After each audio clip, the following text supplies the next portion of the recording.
Atenção, amigos, muito bom dia. Hoje nós vamos dar um assunto muito importante no Esperanto, que são justamente os prefixos e sufixos. Eles são muito importantes para a formação de palavras no idioma Esperanto, né? Então, como o nome das partículas já está dizendo, prefixo, essa partícula que eu vou mostrar, ela vem antes da palavra, né? E o sufixo vem no fim da palavra, né? No fim do fonema, né? Então, nós vamos relembrar esse assunto que é realmente interessante, que são os prefixos e sufixos. Então, a nossa primeira explicação vai ser justamente sobre os prefixos, os quais eu vou mostrar agora a vocês, né? Através desse painel.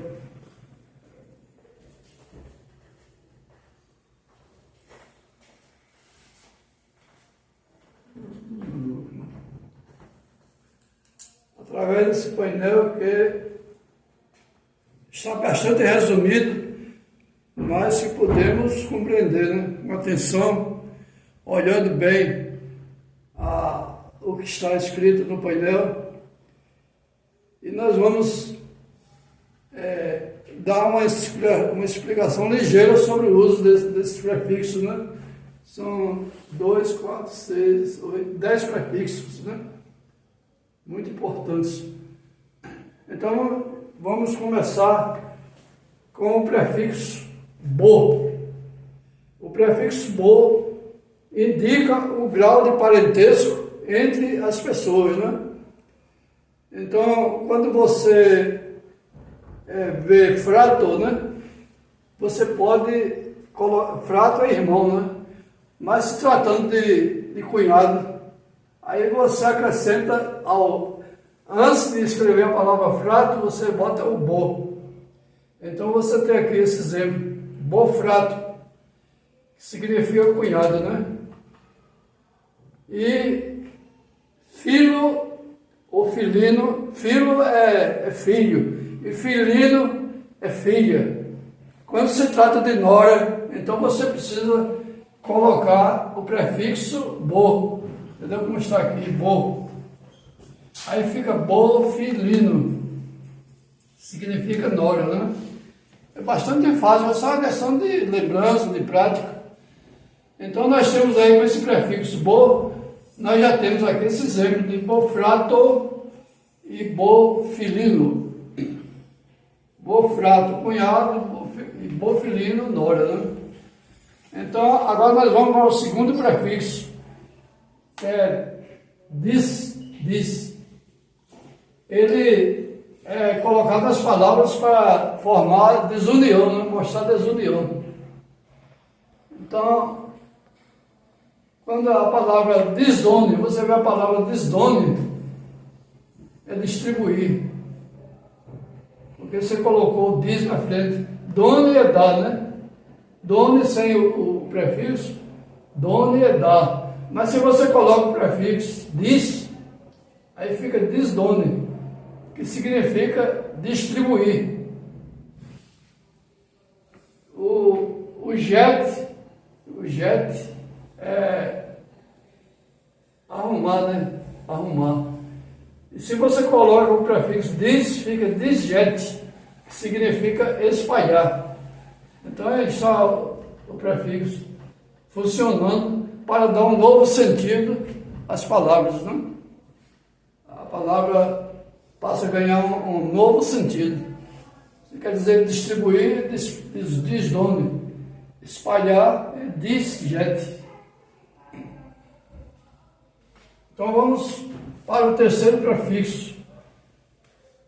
O terceiro prefixo são apenas duas letras, e, co, né? O ek.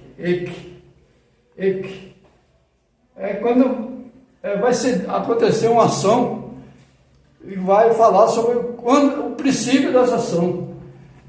Então, o início da ação é, por exemplo, dorme, nem dormir. Então, vou deixar aqui o verbo dormir, né? O dormir. E é dormir. Agora, quando foi que começou essa ação? É no adormecer, né? Aí nós temos que usar o prefixo eco. Então fica dorme. Significa adormecer, né? Foi justamente o princípio da ação de dormir, né? Dorme. O outro é crie. Crie é falar, né? É gritar alto, tal. Início de uma conversação alta, em alto tom, né? Então, se você bota o eco na frente, fica crie, que significa exclamar, né? Exclamar, né? Distribuir a palavra para diversas pessoas, né?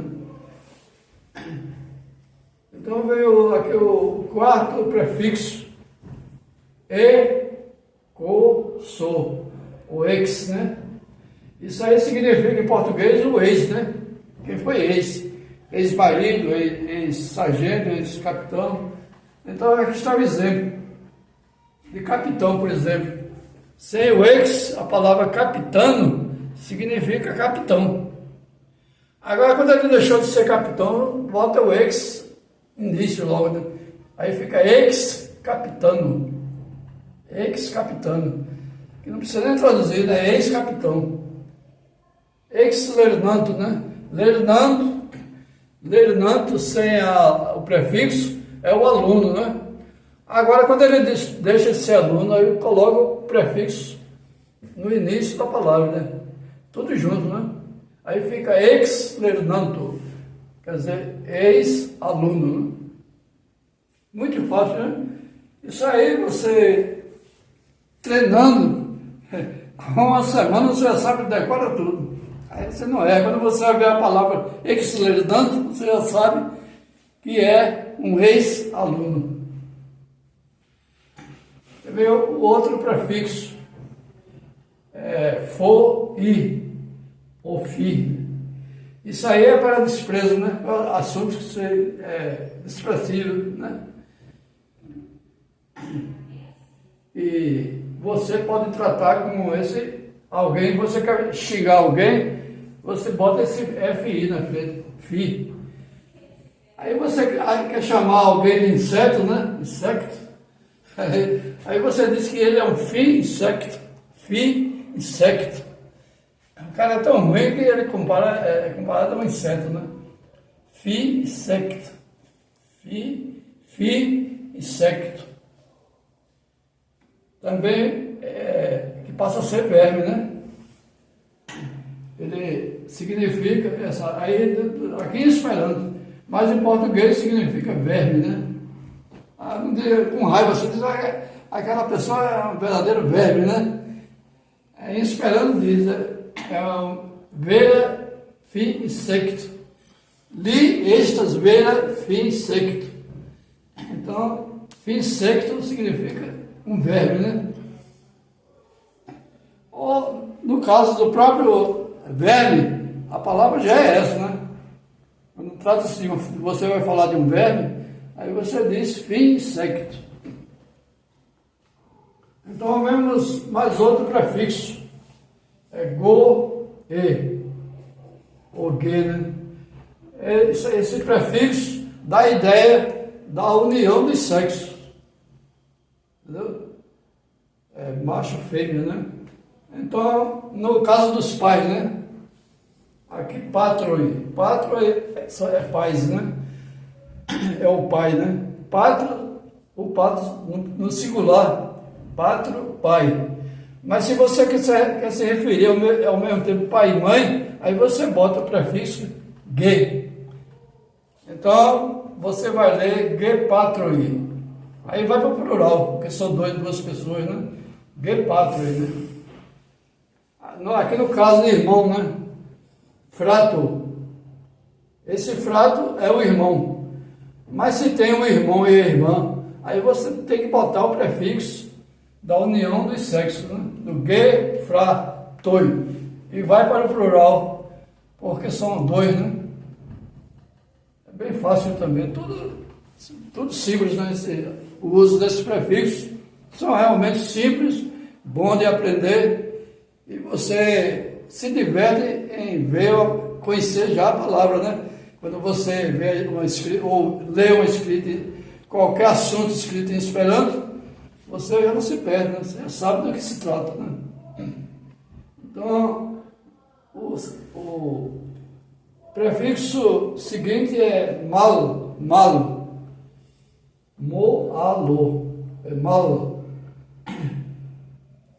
É justamente o contrário da ideia de contrário, né? O malo. Então, quando você vê a palavra bona, né? Bona significa bom. Mas quando é ruim, coisa que não presta, aí você coloca o prefixo malo. Aí faz a palavra malo bona. Quer dizer que é coisa ruim, né? A pessoa ruim, o material ruim, é malo bona. E firme. Quando você vê a palavra firme, significa fechar. E se você quiser abrir, aí você coloca o malo antes, né? Aí fica malo firme, né? É abrir. Aí você diz assim, mi malferimes la pordo. Quer dizer, eu abri a porta. Mi malferimes la pordo. Quando se trata de um amigo, né? Amigo é amigo, né? Mas se ele não é um bom amigo, aí você coloca o prefixo antes da palavra amigo, né? Aí você bota malamico. Então, é um inimigo, né? Significa inimigo. Então é isso aí, malbona é ruim, malfeio me abrir, malamico, inimigo. Então, temos aqui a palavra, o prefixo mo e so. Mis. Isso aí, quando houve errado, você não entendeu o que alguém disse, aí você pode dizer, me compreendes lavorto, me compreendes lavorto. Ouviu, aude é ouvir, né? O aude é ouvir. Mas quando você dizer que não ouviu bem, você coloca o mis. Não entendeu, você não entendeu o que ouviu, aí você coloca o prefixo na frente da palavra, no início da palavra, fica tudo junto, mis aude, quer dizer, eu não ouvi bem o que você falou, aí você diz,